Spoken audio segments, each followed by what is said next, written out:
Healthy churches and schools don't just happen by accident. They are cultivated.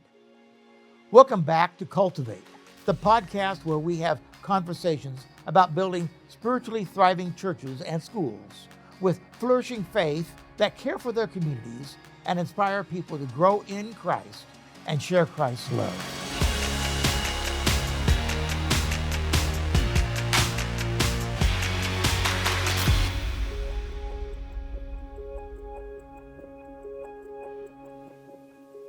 I'm John Cress, the president of this Southern California Conference, and I am thrilled to have you join us in this space as we continue exciting conversations exploring the mission of the Southern California Conference to exalt Christ by cultivating healthy churches and schools. Once again, I'm reminded of Galatians 6:9, which says, "Let us not grow weary of doing good, for in due season we will reap if we do not give up." That's what this podcast is all about, pressing on together in our shared mission. In our last episode, I spoke to Wayne Dunbar, the Vice President of Education in the Southern California Conference, and we discussed 5 characteristics that help schools thrive. Today, we're going to explore the additional 5 characteristics for healthy schools. Wayne, welcome back. We're glad to have you back to discuss today. It's good to be back with you, John. You know, you spent many years in Adventist education, and when you step back and you just look at it and you think about it, what makes Adventist education truly distinctive and so vital for the mission of the church? Well, I think Adventist education plays a unique role, and having gone as a student, certainly at the high school level and the collegiate level and the graduate level through Adventist education, and working now for 35 years in Adventist education. And you can go all the way through, can't you? I can go almost all the way through, Yeah. all the way through. Yeah, I think it has something unique for our students in this world today. It's had it all along, but we exist in difficult times. And I think the role that Adventist education plays is to provide a space where students can first be happy and comfortable going to school on a day-to-day basis. Sometimes our schools are the safest place for our students on a daily basis. Yeah. They experience homes that aren't always warm and welcoming or loving. They experience food and insecurity issues. So schools exist as a place to be safe, to be nurturing, to be happy for students. And then we teach them. And part of that teaching is, of course, your math and your reading and all of the other subject materials. But the other big part of that teaching is teaching Jesus, teaching Christianity. So the big role that our schools still have to play is to present the gospel as Jesus has given it to us to then share with these young people as they're developing, becoming mature individuals. It really helps the student to have a kind of a worldview that's rooted in the scriptures, rooted in God. It is. Yeah. Yeah, and that's the role that these Adventist educators who've dedicated themselves play, is sharing that with students. And we're all going to approach that a little bit differently because we're all individuals and we have our own experiences. So we're all going to approach that a little differently, but it all focuses on one focal point, which is Jesus Christ. When you think of the future of Adventist education, and I know right now that's not, that's a little hard, but when you focus on it, what excites you about the impact that a school could make in the next generation? Well, our schools in the past and even currently are making an impact. Not only do our graduates go on and do wonderful things in their own careers, so to speak, but we've seen the difference that they make within their local communities, within their local churches, within their own families. We're seeing students, little students I'm talking about, bring their parents to meet Jesus. I don't think there's anything more fulfilling that for us as an educator to see a student ministering to family and having them meet Jesus as well. So I think the future is still bright for our schools, but I think the challenge is sometimes some of us, some families, some parents, some administrators, community members focus just on the finances. How well is the school doing financially? Do you have the latest gadget or thing for students? All of that is necessary and important, but it's probably not the first and foremost thing that we should be concerned about. I think this helps us focus on what's most important first and prioritizes down the line, that it's these students and their spiritual formation, and then what they do with that to engage and share with the local community. And I think someone talked about the little child leading them. Or That's something. correct. Yeah. So that's important, and it can be impactful in life. You talk about a child leading a parent. When a parent sees change in children, that's a big thing. It is a huge thing. It really impacts their heart, doesn't it? It does. We have seen many a parent come and say, my child is coming home and they're singing all these songs and they're reciting these things and they want us to pray, and we never used to do that at home. Those parents aren't leaving our schools because of that. They're embracing our schools and what it's doing to not only their child, but it's what it's doing to their family. Yeah. Well, thank you. I want to turn to the next 5 characteristics. I'm sure that's what people have tuned in for. Let's talk about the 5 characteristics that keep the school's foundation strong over time. And as we move to these 5, I think about where should we begin? And you begin with the 6th one, which is, faithful academic excellence. I think every school, whether Christian or not, probably has this one in mind. Faithful academic excellence, what that means. Yeah. A healthy Christian school is grounded in a clear vision, of course, but you're striving for academic excellence and integrity, but you're doing that within a framework of a spiritual framework. So yes, we want our students to be able to achieve, to do well on test scores and all of those things. We want them to get into the college of their choice down the road. So the academic is important, but it's not the only thing that we're providing. You want to be rooted in the biblical worldview. We want to be rooted in the biblical worldview and then combine that with strong academics. And we want to get away from sometimes the impression that some people will have is, well, it's a Christian school. It really doesn't matter, how rigorous some of your programs are, as long as maybe math is good. It doesn't, like you have a religion class or a Bible class. Well, that shouldn't be rigorous. If a student just shows up and it's a Bible class, we're going to talk about God, that should be good enough. Well, our stand is a little different on that, even for Bible class. The Bible class should be a rigorous class because it's helping students develop their spiritual formation, develop their worldview. And if it's a so-called fluff class, that's just not going to happen for students. Yeah. And they don't take it seriously if it's just a fluff class. You can really help the disciplines in their life. Absolutely. Absolutely. That's good. Why do you think academic excellence is so important?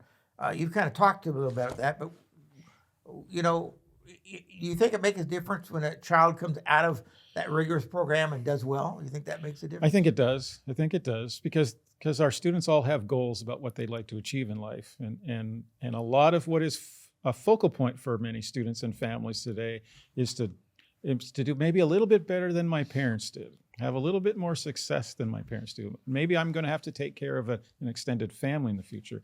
So yes, it's important for them to have the academic skills that they're going to need to get into the school, get into the job and career that they want down the road. Not going to sell that short. Let me throw a little curveball at you. Sure. Because we know Adventist schools have Bible class, and someone once told me, why can't our kids just go to public school and we'll open up this church for Bible class, because wouldn't that be Christian education? So I guess I throw this out. How does Adventist schools integrate faith with learning in the classroom? Yeah, we talk about it all the time. When we interview new teachers, it's a question that is regularly asked of teachers. How are you going to, you're a math teacher. I did it recently with a prospective candidate. Okay. How are you going to integrate faith and Jesus into your Bible teaching? Your math classes and things like that. So those are the kinds of questions we do ask. And there is a role for that integration of faith and learning to take place that although I'm doing this in a job, there's a certain way that I can do it. It's how I treat other people in my work settings and surroundings. It's being faithful. It's having integrity and accountability. So we're weaving in those kinds of spiritual, I guess you could say, or Christian components into class, no matter what the class is, including things like math. Yeah.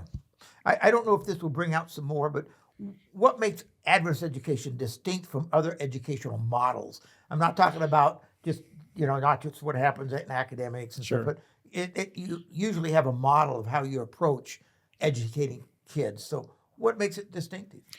Well, Adventist education is a model because it's different than other, let's say, Christian schools, is that Adventist education is built on a model of a system-wide approach. So we're a part of a system regionally, but we're also part of a larger system nationally, where curriculum is developed as a system-wide approach, where standards are developed system-wide, where training of educators is done on a system-wide approach. And the system has served us well these many years because our students do so well in standardized testing over the years. In fact, all of the data has suggested over the years that our students are always achieving at least a half a grade to a grade higher than some of their public school counterparts. So the system has served us well. That's interesting. Thinking of it as a system, Right. you can think of grade school moving all the way through middle school, high Right. school, and then college Right. and masters. And Right. It's amazing. Talk to me about this. Adventist education always been about academic excellence. I mean, but my question is, it's not just about intellect, is it? Because we try to, and that brings us to our next characteristic, and that's holistic development. There's something about Adventist education that's more than just about intellect. It has to do with holistic development. Right. What does that mean? Yeah, again, we've traditionally sort of described that as educating not just the mind, but also the body, also the critical thinking skills, the wisdom, but also the parts of you that are concerned about other people. So having things like empathy. So we try to put that all together into a complete package of a student. So when we're dealing with students in a classroom, okay, I'm teaching them reading, let's say. But what we're reading about, we can pull parts out of that and we can put parts into that to help them develop the other parts of a student. There's certainly in school, there's an opportunity for them to experience their artistic nature inside, their physical or athletic gifts, as well as their academic and intellectual gifts. And of course, their spiritual gifts of learning. And Bible class and others play a role in that. Some students will come to us and you think they would know how to pray, but that's not always the case.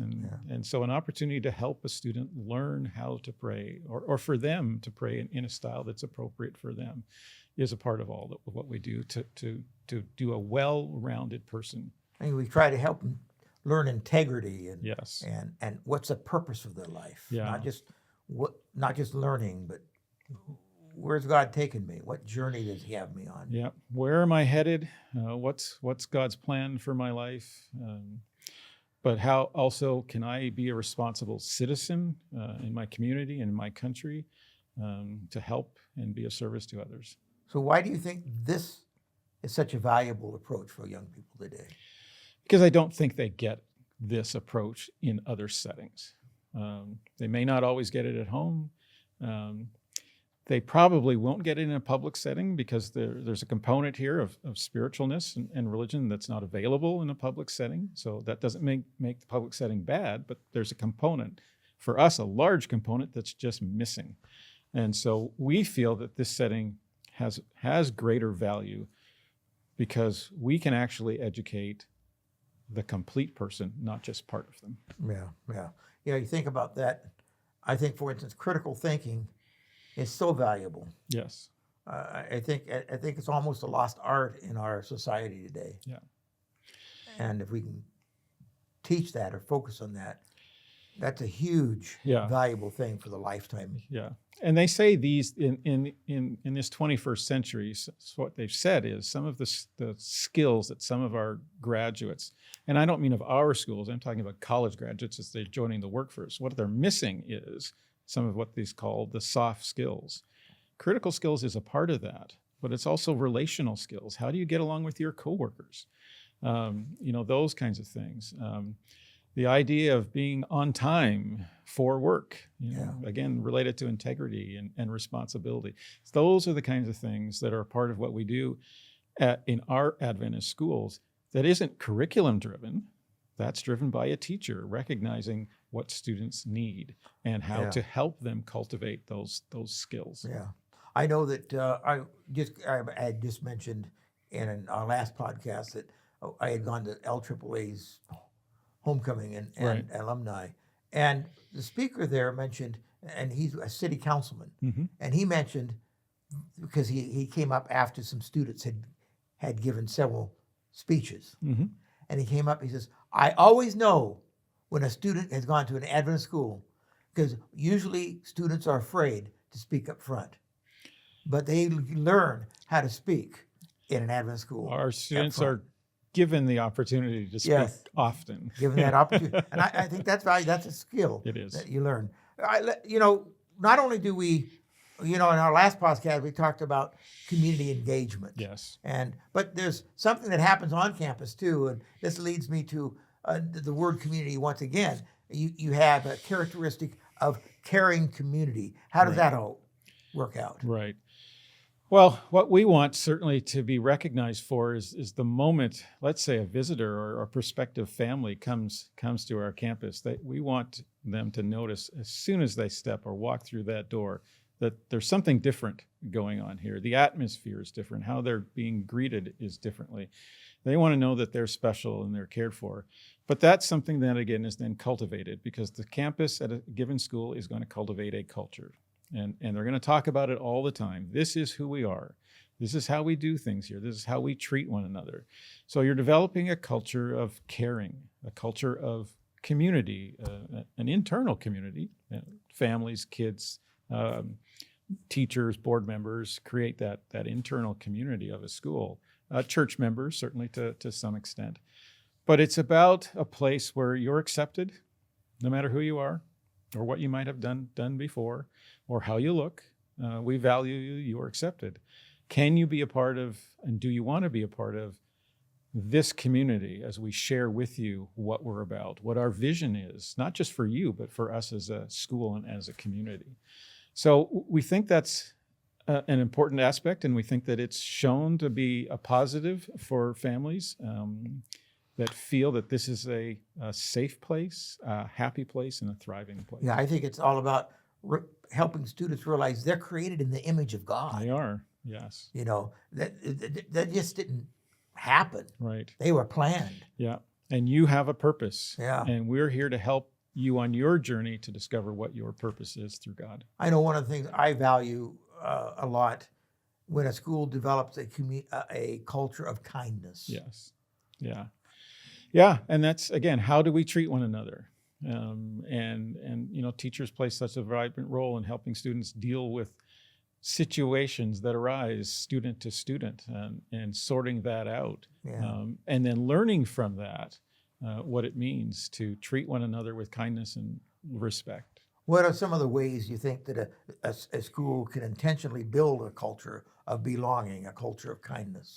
I've seen schools do it in different ways. We've seen schools, we know schools that have created family groups, as an example. They'll take students and group them, not by grade levels, but they'll mix all of the grade levels up together, and they become a tribe or a family. And we've seen that be an impetus for growing community in a school as they meet on a regular basis together and engage.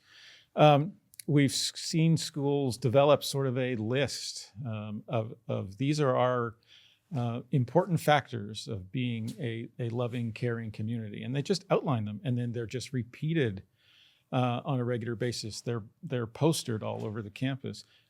But leaving it alone that way isn't enough. You're now going to have to talk about it, and then you're going to have to live it.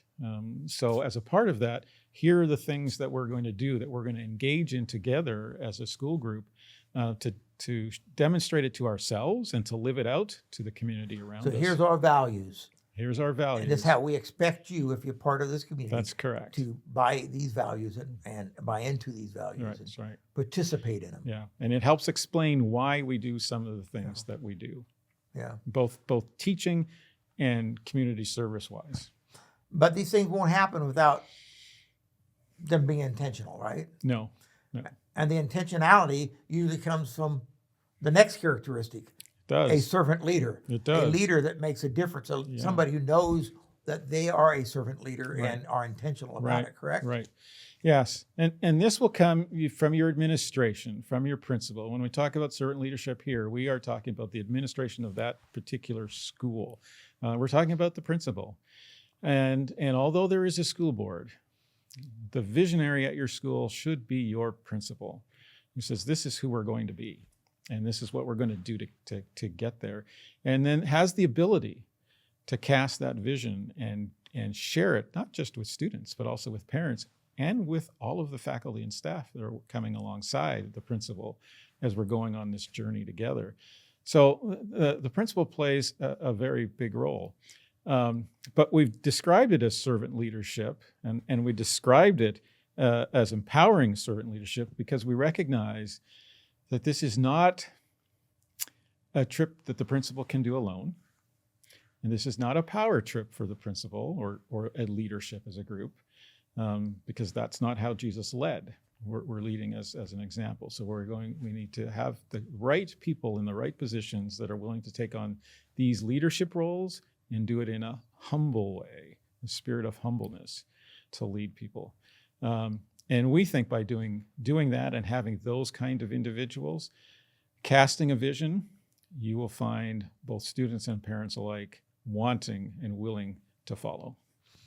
So how do you think a servant leadership or a servant leader principal can lead teachers and staff to flourish different from just any old leadership? Well, they're going to demonstrate it themselves. They're going to live it out. And it's not as simple as, well, I'm going to be the first one to work and the last one to leave. But it's also, I'm going to be there when we've got something that's happened on the campus that needs to be fixed. I'm not going to fix it maybe, but I'm going to be there to make sure everybody knows what's going on and that we contact the right people. I'm going to be there when we go out and do community service and pick up cans to then distribute to others. The servant leader is going to serve, not just lead. That's those two words have to go together. Yeah. I sometimes talk about pastors and how they should lead, and I say they are called shepherds. Yeah. And a shepherd needs to be among the flock. Yeah. And in fact, a shepherd needs to smell like the flock, so to Right, speak, right. because that shows how much you mix Yeah. among the people. Well, and the old story that I've heard about shepherds is that the shepherd is not behind the flock driving them where they're going. The shepherd walks out in front and Yeah, leads leads the flock. and they follow. That's the right. flock follows. Exactly So right. I think that is the same way here. The shepherd leads by example, in a humble spirit, acknowledging Jesus as his leader. Yeah. And then others are more willing to follow. The Apostle Paul used to say, "Follow me as I follow Christ." Yes. Yeah. That'll be the key to being a servant leader. Yeah. Good. Fantastic. Let's talk about, look at that. One more. We have one more to talk about, It's amazing. The final characteristics that we want to talk about today kind of is like the anchor Yes, that it is. that everything else holds everything together and in this framework, and it's kind of both the foundation and the objective in many ways. Yes. And how would you describe that one? What's that 10th The characteristic? 10th characteristic is a Christ-centered approach, a Christ-centered model. Every of the other characteristics that we've described and talked about are pointed in this direction, because this needs to be our focus. Christ has to be at the center of what we do and why we do it, of the decisions that we make. Christ needs to be the example that we follow. So if the concern with not having Christ at the center would be that decisions that we make or where we're headed might be my own or that of some other committee member person, but they don't align with the mission of Jesus and where he would have us go. And those also become problematic because people say, well, why are you following that vision from person X over there? Why aren't we going in this direction? It is, I believe, a little easier when we say we're going to follow a vision that's focused and related to doing what Christ would have us to do. So having a campus that's Christ-centered, how does that shape or how does that keep everything the campus does in a certain vision or culture, or Talk a little bit about how that holds things together in a certain shape, you might say. Yeah, because it gives the support for what your vision casting is going to be. Your vision casting has a focal point. I'm headed over here. I've got a target, so to speak, on the board. This is where we want to go. This is who we want to be.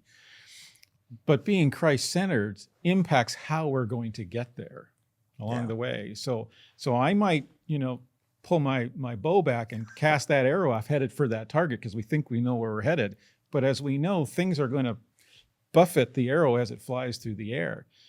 Having Christ-centered is going to help straighten that arrow out where we go, because there are going to come challenges to us trying to achieve our vision. But if we all remain focused on a singular vision that's Christ-centered, then I think we have less opportunity of straying away from where we're headed. Because a vision focused on Christ is one we can all agree upon.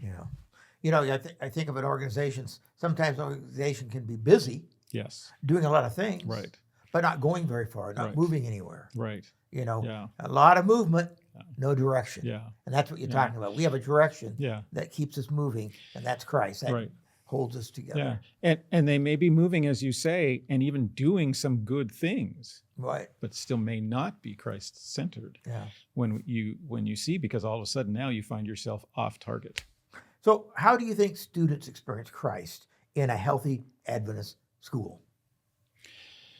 I think teachers and staff introduce, in some cases, in many cases, introduce students to Christ.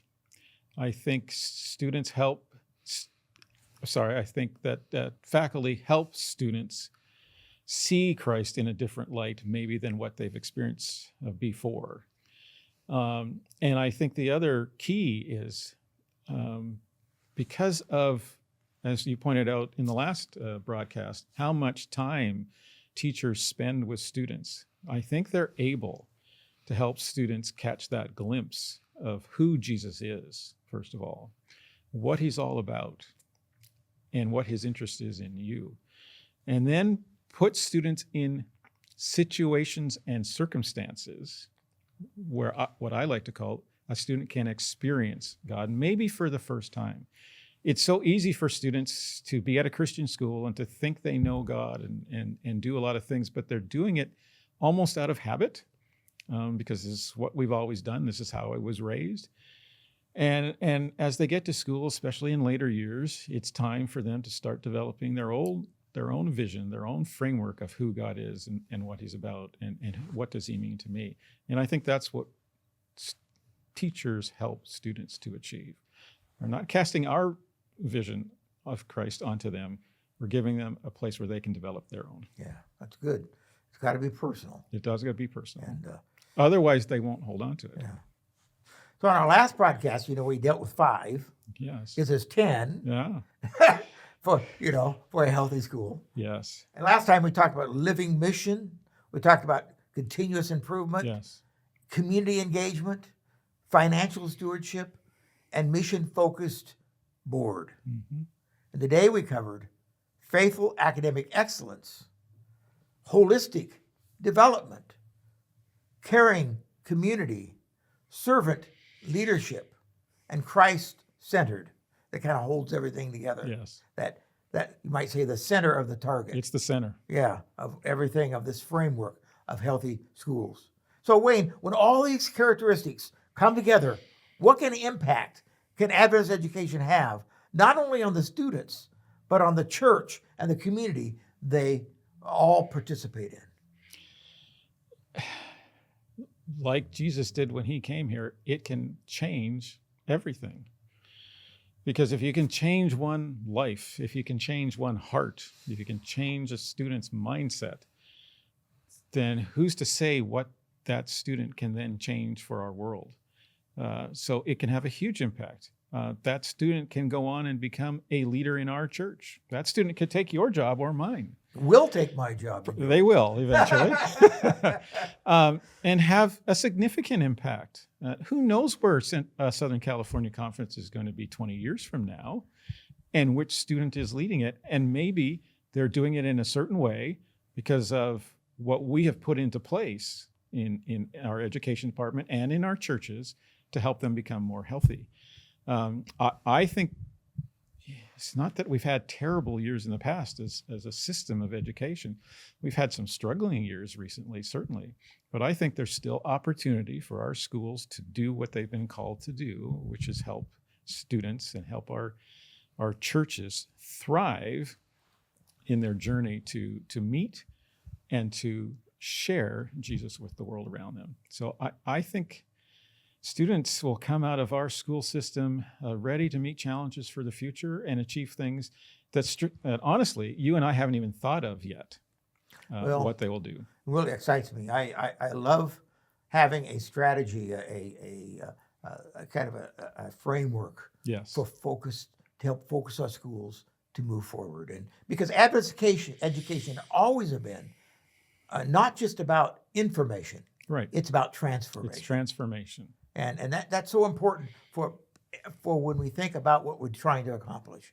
We're not trying to just educate someone's mind, but transform their hearts. It's designed to shape minds for excellence and shape hearts for Christ. Right. Yeah. And I'm so thankful that we've had this opportunity to develop these characteristics, have them adopted, and now make sure that they are shared amongst our schools, and not just shared to be put on a shelf. It's easy to get that new thing and just, this looks great, I agree with it, but you put it on a shelf. Doesn't do much. We need to put it into practice so that it can be transformational. Absolutely. Kind of reminds me of the word of Christ's words in Luke 2:52. Jesus grew in wisdom and stature and with favor with God and man. Man, if that could happen with Adventist Christian education for every student, we will have done a very successful job. We will have, and we will have changed communities around the globe. Absolutely, absolutely. Thank you for joining me in this conversation. Thank you. It's been my pleasure to share with you and our viewers and listeners. Yeah. If you've enjoyed this podcast, please share it with somebody in your church or your ministry. We'd love to hear from you too. If there's any characteristics that you heard about today as we went through this framework of a healthy school, if there's any that you heard that you'd like to go more in depth with, let us know, because we'd love to share those on the Cultivate podcast in the future. Until next time, let's continue to exalt Christ by cultivating healthy churches and schools.